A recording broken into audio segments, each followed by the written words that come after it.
Hello friends, good morning, welcome back to the new blog. সবাই কেমন আছো? I hope সবাই ভালো আছো, আমিও বেশ ভালো আছি। তো এখন বাজে সকাল 8টা, আর কীভাবে রোদ উঠেছে আজকে দেখতেই পাচ্ছ, বেশ ভালোই লাগছে। এত ঝলমলে রোদ দেখে মনটা এমনি খুশি হয়ে গেল। তো চলো, আজকে হচ্ছে সানডে, আর এখন ছাদে চলে এলাম জামা কাপড়গুলো কাচার জন্য। তো জল তুলে দিয়েছি, মাখাবো। তো চলো পুরো ভিডিওটা আজকে দেখতে থাকো, কারণ একদিন তো মিস হয়ে গেছে। কারণ হচ্ছে একটা আরশির প্রচণ্ড শরীর খারাপ, গালটা পুরো এতটা ফুলে গেছে, সেই কারণে কালকেরটা ভিডিও অফ রেখেছিলাম। তো আজকে থেকে আবার স্টার্টিং করছি। তো চলো দেখতে থাকো।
এই যে মাখানো হয়েছে, আর এইটা সাদা কটা ছিল, সাদাটা আলাদা বালতিতে রেখে দিয়েছি।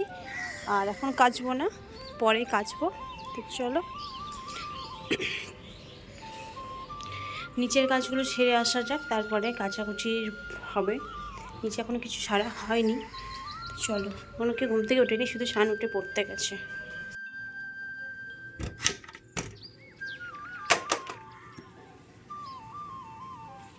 যেহেতু গলায় ব্যথা, পর্দাটা টেনে দিই। আর ওই যে আর শুয়ে আছে, আমার হচ্ছে আজকে ড্রয়িং ক্লাস ছিল, ড্রয়িং ক্লাস একদম মিস করে, কিন্তু আজকে আর ডাকিনি, কারণ ওই অবস্থায় ড্রয়িং ক্লাসে যেতে পারবে না। গলার ফ্লোরা দেখি, তোমাদেরকে দেখাই, চলো। তো আরশির গাল দুটো দেখো, ফোলাটা একটু হয়তো কমেছে, তবুও আছে, দেখো, দেখে বুঝতে পারছো। তারপরেই আমি চলে এলাম ঝাড় দিতে, কারণ ঝাড়ু দেওয়ার পর আমি মোছামুছিটা করবো। তো সিঁড়ি থেকে স্টার্টিং করলাম। প্রতিদিনের পার যেহেতু সিঁড়িটাকে মোছা, আমি প্রতিদিনই সিঁড়িটা মুছি ওপর থেকে নিচে অবধি।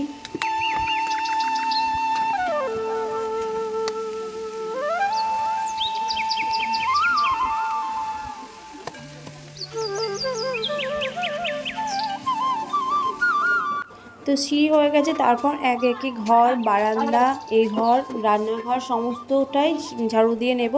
তারপরেই মুছতে শুরু করে দেব। আর ঝাড়ু দেওয়া যেহেতু হয়ে গেছে, সেহেতু ঝাড়ুটা আমি প্রতিদিনের ন্যায় আজকেও ধুয়ে নিলাম। ধুয়ে নিয়ে ওটা রোদে দিয়ে দিলে ঝাড়ুটা নোংরাটা থাকে না, আর ঝাড়ুটাও ভালো থাকে। আর ঝাড়ুটা যেহেতু লাইলনে, নষ্ট হওয়ার কোনো চান্স নেই। আর এদিকে আরশি উঠে গেছে, প্রায় এখন 10টা 15 হয়ে গেছে। আরশি উঠে গেছে, আমি আরশিকে বিছানাতেই দিয়ে দিলাম গরম জল করে ব্রাশ করতে। আমি বারণ করলাম ওকে নিচে নামতে, না হলে আরশি ব্রাশ নিয়ে ছাদে নিচে একটু ঘুরে ঘুরে ব্রাশ করে। যেহেতু শরীরটা খারাপ, ঠান্ডায় নামানোর চেষ্টা করছি না। তো তারপরে দেখো, দেখে কাঁচা কমপ্লিট হয়ে গেছে। আর এত সুন্দর রোদ দেখে মনটা তো খুশিতেই ভরে যাচ্ছে। রোদ দেখলেই মনে হয় যে কেচে শান্তি হয় মনটা, যে না কাচতেও ইচ্ছা করে। আর মেঘলা মেঘলা ওয়েদার করলে, বৃষ্টি পড়লে কী যে বিরক্ত হয় সবাই জানো। তারপরে দেখো, আমি জামা কাপড়গুলো মেলে ঠিকঠাক করে ক্লিপ দিয়ে দিলাম, আর এদিকে চলে এলাম। আজকে যেহেতু সানডে, তো ব্রেকফাস্ট করার কোনো ঝামেলা নেই।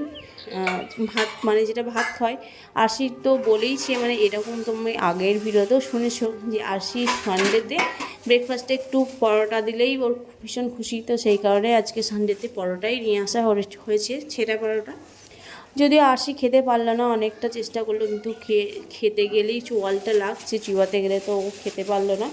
ওর জন্য ও শেষে এমনিই বেলা করে উঠেছে, তারপরে ওকে ওই দুধ কমপ্লান দিলাম। তো আমরা ব্রেকফাস্টটা করলাম আজকে ছেঁড়া পরোটা দিয়ে। তোমরা কে কী দিয়ে করছো সেটা একটু কমেন্টে জানিও। তো চলো দেখতে থাকো।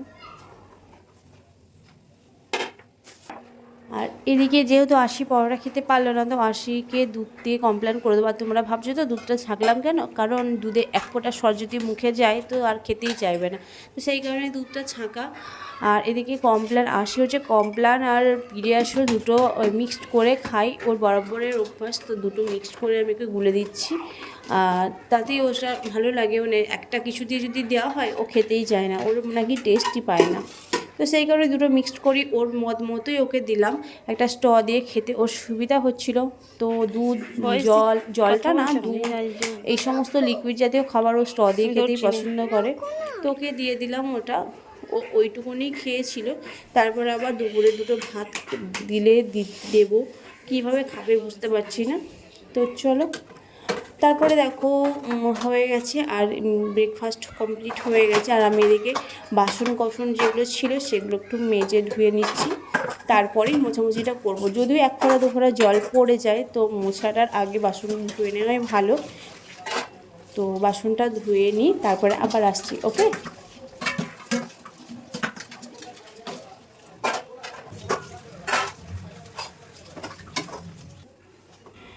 তো ফ্রেন্ডস আবারও চলে এলাম একটা জিনিস তোমাদেরকে দেখানোর জন্য।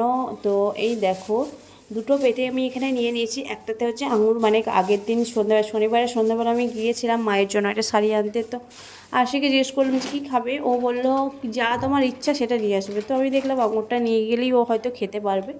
তারপরে দেখো তোমাদের দাদাভাইয়ের কাণ্ড, এনে ফেলেছে প্রায়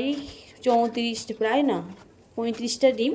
4টে ডিম তোমাকে মানে প্যাকেটের মধ্যে দিয়েছে, ওটা হচ্ছে নতুন, মানে টাটকা, নতুন নয় টাটকা। তো ওই টাটকা ডিমটা তো সেদ্ধ করলে খোলা ছাড়বে না, তো সেই কারণে প্যাকেটে আলাদা করে দিয়েছে। আর এদিকে দেখো পেতে ভর্তি, আর এদিকে ফ্রিজে অলরেডি 20টা আগের বার এনেছিল, তার থেকে প্রায় 11টার মতো ডিম এখনও আছে। এতগুলো ডিম এনেছে, দেখো কেমন পাগলের মতো, এত হাঁসের ডিম খেতে পছন্দ করে, মানে বলার কথা নয়। তো ওই কারণে এতগুলো ডিম একবারে নিয়ে নিয়েছে। আমাকে জিজ্ঞেস করলো, আমি একদমই না বললাম, তো তার সত্ত্বেও এতগুলো ডিম নিয়ে এসেছে। তো চলো ডিমগুলো ধুয়ে ফ্রিজে রাখা যাক। আর তার মধ্যে দেখো ঘর মোছা স্টার্টিং করে দিয়েছি। ঘর মোছা তো এখন ইজি ব্যাপার হয়ে গেছে, মপসের সাহায্যে ভীষণ ভালোভাবে মোছা হয়। আর ঘরুম, সিঁড়ি সব কিছুই মোছা হয়, খুব ভালো করে মোছা যায়। আর এদিকে বারান্দা মুছে নিচ্ছি আমি ওটা করে। আর সিঁড়ি আমি প্রতিদিনই ডেলি ঝাড়ু দিই, ডেলি ক্লিন করি, ডেলি মুছি সিঁড়িটা। আগে যখন কাজের মেয়ে ছিল তখন সিঁড়ি তো সপ্তাহে একদিন মুছতো, তো এখন ডেলি। আর আমি এদিকে মপটা ধুয়ে ওখানে ওইভাবে গিডিলে আটকে দিই, তাহলে রোদে বেশ ভালোভাবে শুকিয়ে যায়। মপটা খুব ভালোভাবে না শুকোলে কিন্তু মপটা নষ্ট হয়ে যাবে। আর এদিকে তারপরে দেখো আশিকে আঙুর কেটে একটু নুন, বিট লবণ আর গোলমরিচের গুঁড়ো দিয়ে মাখিয়ে দিয়েছি, তো খাচ্ছে। আর এদিকে আমি স্নান সেরে চলে এসেছি, প্রায় এখন 1:30 বাজে রান্না করতে। রান্না হয়েই এসেছে। এদিকে চুনো মাছ ছিল করা, ওটা ভেজে নিয়েছি। আর এদিকে ডিম ভাজা, আর এদিকে হচ্ছে ডিমের কারি করেছি, হাঁসের ডিমের কারি আর হাঁসের ডিম ভাজা। আর এদিকে হচ্ছে তোমার ডাল করেছি, আর ভাত তো আছে। আর এদিকে আমার যা আজকে নিজে সানডে বলে চিকেন করেছিল, আমরা করিনি, তো চিকেন দিয়েছিল। আর এদিকে আমাদের চিকেন আগের দিন মানে শনিবার রাতবেলা চিকেন এনেছিল, তো সেই চিকেনটাই খাওয়া শেষ হয়নি বলে আর করিনি। এদিকে খাওয়া দাওয়া কমপ্লিট হয়ে গেছে। আর সে একদমই ভাত খেতে পারলো না আজকে, খুবই লাগছে। তো যাই হোক, পরে বিকেলে আবার কিছু করে দেবো। তারপরে দেখো আমি ভাত টাত খাওয়ার পর রান্নাঘরটা ক্লিন করে নিয়েছি, আর এদিকে বাসন টাসন ধুয়ে পরিষ্কার করে নিয়েছি। তারপরে একটু রেস্ট নেব, তারপরে আবার ডান্সের ক্লাস আছে আজকে সানডে, তো ডান্সের ক্লাসে আরশি মনে হয় না যেতে পারবে। তো বায়না করছিল যে ও যাবে, শুধুমাত্র বসে থাকবে, কী করবে এখন দেখি। তো নাহলে একটু আমি রেস্ট নেবো, তো দেখি তারপরে আবার আসছি। তো ফ্রেন্ডস ডান্স ক্লাসে যেতেই হয়েছিল, আরশি এতই কাঁদছিল, শান্ত চলে গিয়েছিল। তো ও পরে বলছিল আমি ডান্স করব না, কিন্তু একটু বসবো, তো সেই কারণে করে একটু নিয়ে গেছিলাম। আর আজকে তাড়াতাড়ি ছুটি হয়ে গেছে। তারপরে বাড়ি এসে চাটা খেয়ে এদিকে ওকে একটু সুজি করে দিয়েছি, আর তারপরে একটু বসে গল্প আড্ডা করছিলাম। তো আজকের ভিডিওটা আর বাড়াতে চাইলাম না, আজকে মতো এখানে এন্ড করছি, টাটা।